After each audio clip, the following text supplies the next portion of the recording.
കൊച്ചിയിൽ മഞ്ഞനിലാവുദിച്ച മൈതാനത്ത് ഗോൾവല നിറച്ച് ബ്ലാസ്റ്റേഴ്സിന്റെ തിരിച്ചുവരവ്.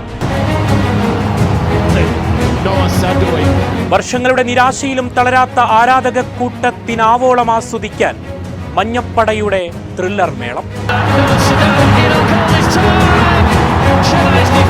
തുടർച്ചയായ തോൽവികൾ, വിമർശനങ്ങളുടെ പേമാരി അവരിലൊരു വിജയമോഹം തീർത്തിരിക്കണം. അതിനാൽ ഉയർത്തെഴുന്നേൽപ്പ് സ്വപ്നം കണ്ട് വന്നതാണ്. കാൽപന്തിനൊപ്പം സ്വപ്നങ്ങൾ നെയ്ത മനുഷ്യർക്കായി കണ്ണും മനസ്സും നിറച്ച് കൊച്ചിയെ ആഘോഷരാവിലലിയിച്ച് ഞങ്ങളിവിടെയുണ്ടെന്ന മുന്നറിയിപ്പാണത്. എതിരാളിക്കുമേൽ മഞ്ഞ പുതച്ചൊരു സംഘത്തിന്റെ കാൽപന്തിനാലൊരു മായാജാലം.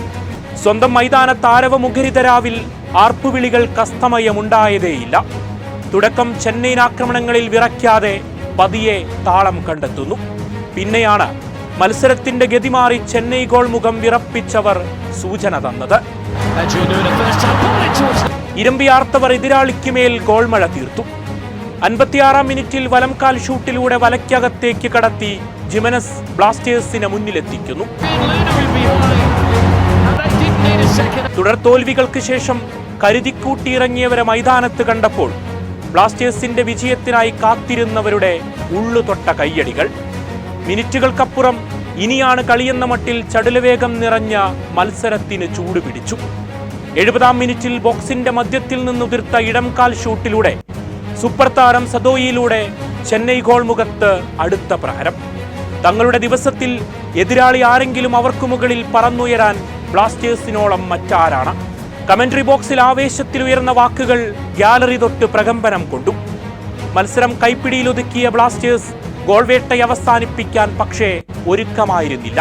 കളി അവസാനിക്കാൻ മിനിറ്റുകൾക്ക് മുൻപ് ഇഞ്ചുറി ടൈമിൽ രാഹുലിന്റെ 3-ാം ഗോളും പിറന്നതോടെ കൊച്ചിയിലെത്തിയ ബ്ലാസ്റ്റേഴ്സിന് ഹൃദയം കൊണ്ട് ചേർത്ത് നിർത്തുന്നവരുടെ അടങ്ങാത്ത ആവേശത്തിന് ജവഹർലാൽ നെഹ്റു സ്റ്റേഡിയം സാക്ഷിയായി.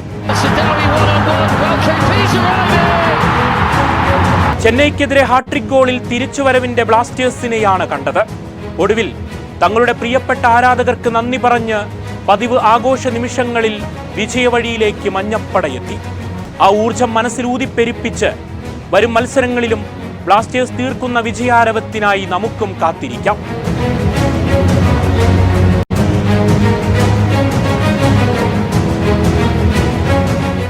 വയനാട് വിഷൻ വാർത്തകളും വിശേഷങ്ങളും അറിയാൻ തത്സമയ ദൃശ്യങ്ങൾ കാണാൻ വയനാട് വിഷൻ ഫേസ്ബുക്ക് ഫോളോ ചെയ്യുക. Wayanad vision YouTube channel subscribe ചെയ്യുക.